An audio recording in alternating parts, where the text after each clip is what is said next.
How do you humble a pick-me girl? I was walking home alone after a late-night meeting when I heard a man wolf whistle. Does a pretty thing like you like it from behind? He yelled. Luckily, I was on FaceTime with my best friend Annalise, so I wasn't scared until he started chasing me. Annalise, I'm going to run to the 24-hour pharmacy on 3rd Street. That's when I heard it. A guy flirting with her on the other side. So you're telling me you've never been to Mykonos? Never, Annalise giggled, but I've always wanted to go. The man behind me was maybe 20 feet away now. I could practically smell him. Annalise! I hissed, breaking into a run. Call 911. Hold on, she told me. Then she turned back to him. Sorry, my friend's being paranoid about some guy. I cut through an alley. A stupid move, but the pharmacy was right there, just across the street. The man followed, his breathing getting heavier. Come back here. I just want to talk. My hands were shaking so bad I could barely hold the phone. The pharmacy lights were on, but the doors were locked. My stomach dropped. Annalise, the pharmacy is closed. I need you to call someone now. Wow, you go to Greece every summer? She was saying. That must be incredible. I tried calling 911 myself while running, but my fingers were shaking too hard. Eventually the call went through, but immediately went to hold. Your wait time is approximately 12 minutes. 12 minutes. I might not have 12 seconds. Annalise! I screamed into the phone. He has a knife! Shouldn't you help your friend? The guy on Annalise's end said. Sounds like she's in trouble. Oh my gosh, you're so right, Annalise said, suddenly animated. I'm so sorry. That's so thoughtful of you to notice.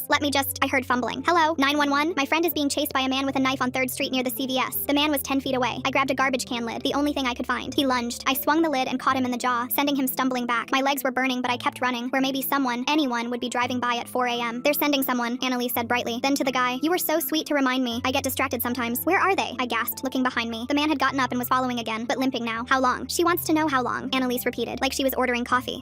They said about 8 minutes. There's a big fire downtown, so the man grabbed my hair from behind, yanking me backward. The phone flew out of my hand, skittering across the pavement. I could hear Annalise's voice. So anyway, Mykonos, would you take someone with you? I bit the man's hand hard enough to taste blood. He cursed and let go. I dove for my phone, my knees scraping concrete. On the screen, I could see Annalise sitting at some bar, leaning toward this guy, twirling her hair around her finger. Tell them I'm on the corner of 3rd and Bryant, I screamed. The man grabbed my ankle. Did you hear that? The guy at the bar asked. Oh, she'll be fine. Annalise waved her hand dismissively. She gets anxious, so tell me more about your yacht. I managed to scramble into a 24-hour laundromat. The man was right there, pushing against the locked door. Please, I begged the woman. Call someone. Anyone. She fumbled for her phone, speaking rapid Spanish to someone. The man gave up pushing and started walking around, looking for another entrance. They're 2 minutes away, Annalise said suddenly. The police, I mean. Oh wow, is that a Rolex? 2 minutes. The back door was already splintering. It's a Patek Philippe, actually, the guy said. You have good taste. The door gave way. The man stepped through, his face completely calm now, almost serene. I backed against the washing machines, gripping a bottle of bleach someone had left behind. You shouldn't have run that far, he said with a grin. That's when we both heard it. Sirens. Annalise was still on speaker. Wow, Patek Philippe, that's even nicer than a Rolex, right? The man lunged. I threw the bleach in his face and ran, bursting out of the laundromat just as 2 police cars screeched up. The cops tackled him as he came out after me, his eyes streaming from the chemicals. The next morning, I went to Annalise's apartment. She answered the door in the guy's Michigan hoodie, looking confused about why I was there so early. I almost died last night. She rolled her eyes. You're being dramatic. The cops came, didn't they? That's when something inside me snapped. You want to know the truth? I asked. Men don't notice you because you're special. They notice you because you're easy to manipulate, because you'll literally let your best friend die for their attention. And when they realize you have nothing inside you except for desperation and a ran through coochie, they leave. I didn't realize it yet, but my comments had stung Annalise, and she wanted to use them to ruin everything I had. Full story on channel, link below.